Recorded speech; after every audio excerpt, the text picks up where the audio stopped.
What's up? I've decided to make a video on stages, what they are when it comes to cars, and why they're important and what they mean, essentially.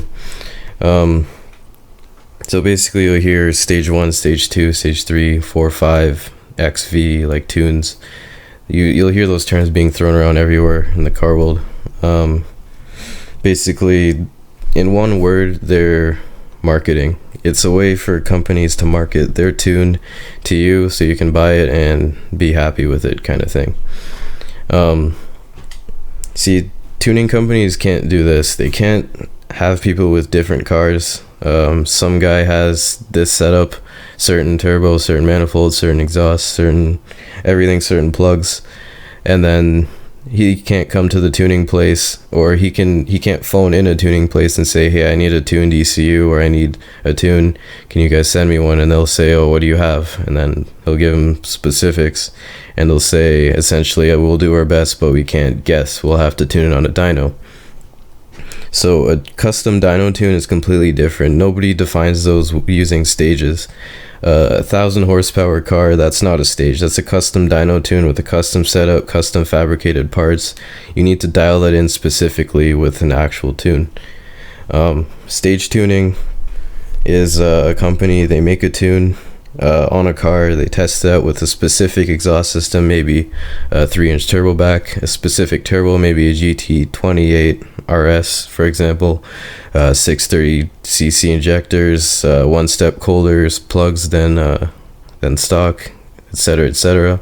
They take very specific parts, they make a tune for it, and then they can sell that as a stage. So they can put on their website that, hey, you need to buy GT28 RS, you need a 3-inch turbo back, you need all this parts, you need the parts that we made this tune for, and then we can sell you this tune.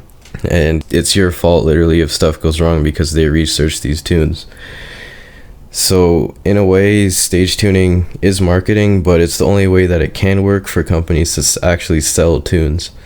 You can have custom tunes that only make like 210 horsepower, for example, and that's still a custom tune. It's still custom tailored to the car. It's not really considered a stage 1 tune. If you wanted to tell an uninformed person what stage your car was, you could say stage 1 because it's not making a hell of a lot of power. But you might as well say stage 2 kind of thing. It really doesn't matter. It's just a way of classifying a group of parts to a tune. So if you were to buy a tune from a company, I don't know, let's use APR tuning for an example, and say you bought a stage 3 tune, you have all the supporting mods, you have everything. You can just go around and say, all right, it's stage 3 tune from here. People can look it up and it's justifiable. Like, they can see that this tune's supposed to make set amount of power, so is making set amount of power, okay. But if you go and have this tune adjusted or calibrated on a dyno, it can still kind of be considered a stage 3, but not really anymore, because now it's different. It's custom for your car. It's custom for the extra little thing you put on it. So now it's just a custom tune. It's like going into a store and buying brand A, and then someone buying brand A and then another guy buying brand B. Brand A has base, mediocre, and premium editions, and then brand B has the same thing. But what one brand may call mediocre isn't the same as what the other brand calls mediocre. Much like if one brand calls a tune stage 2 on the same car and another brand calls another tune stage 2 on the same car, those two stages are most likely completely different.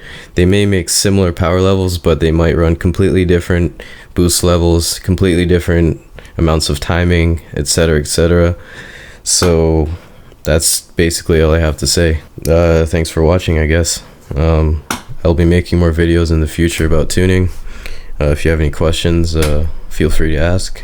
Other than that, have a good one.